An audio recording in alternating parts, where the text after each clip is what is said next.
What's up, guys? We've got a lot of questions about what T-bones are and what part of the animal they come from. I'm going to break it down. Here's the anatomy of a T-bone. This is the short loin, the subprimal of the T-bone. You actually get 3 cuts from this. You get the T-bone, the porterhouse, and the bone-in strip. We use all 3 on the menu here at Charles Steak. The common misconception is that all T-bones actually have the T-bone. This is the lower lumbar bone. This runs to about 3/4 of an inch through the subprimal. That doesn't mean you still don't get T-bones from that cut. U.S. Department of Agriculture specifies that a porterhouse will have a 1.5 inch at its widest base of the T-bone, or at the porterhouse. All T-bones have to have a minimum of a 0.5 inch fillet to be considered a T-bone. So we're going to go ahead and shave this up, kind of give you a little insight on how the animal's built and how it's shaped, okay?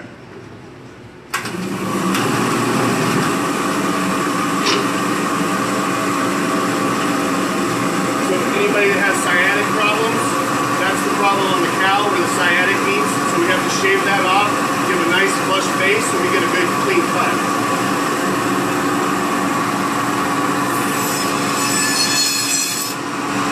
This will go into our carne asada burritos, burger grind, all that good stuff.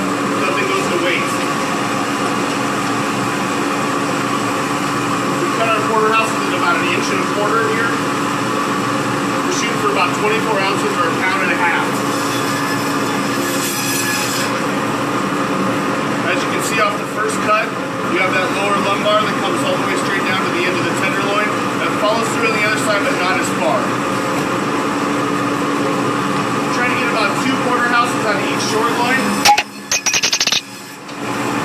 We're still looking for that nice lumbar T-bone right down the middle, and we're still at about 3 inches at its widest.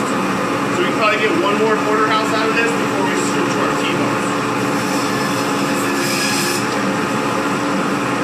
Right here is going to be our last porterhouse. We're looking at about 2.5 inches right there. As you see, the lumbar is kind of going away on this side, but you still have it on this side. We're going to drop this down to about 3/4 of an inch. Rip off our first one. And as you see, the top of the T-bone, this right here will be the back part of the spine. When you line these up together, this will be the midsection of the cow. So right here, you're not going to really have that much of a T-bone. Connective tissue on the top, that's beneficial because you actually get more meat.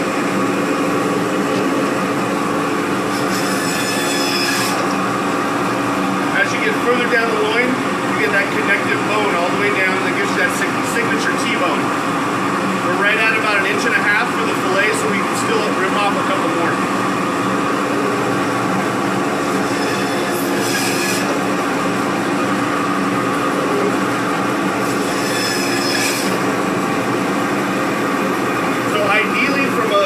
Short loin that weighs about 18 pounds, you're going to get about 7 to 8 T-bones, about 2 to 3 porterhouses, and about 4 New York strips.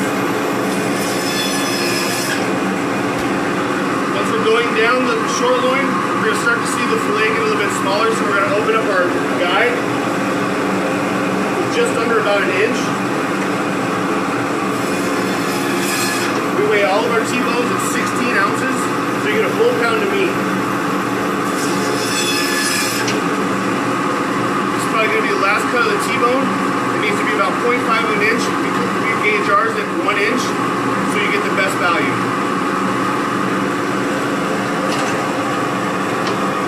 In order to get the bone-in strip loin, you still have this tenderloin piece. We're going to go ahead and block that off.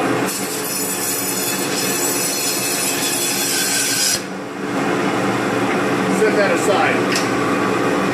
That's going to be your bone-in strip, or your Kansas City strip as it's known commercially. We weigh ours to 14 ounces, so it's a little bit over 3/4 of an inch.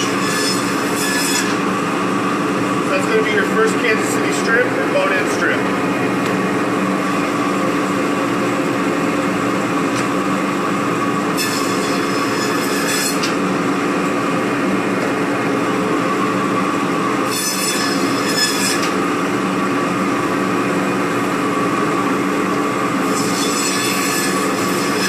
This animal has a lot of nice marbling. You can tell it was very well taken care of, had a lot of good exercise.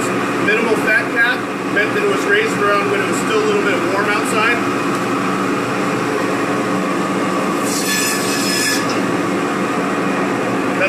last one.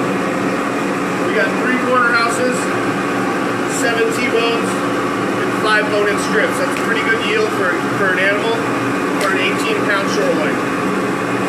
Hope you enjoyed watching. If you have any questions, please feel free to comment. I'll be happy to answer them. Thanks.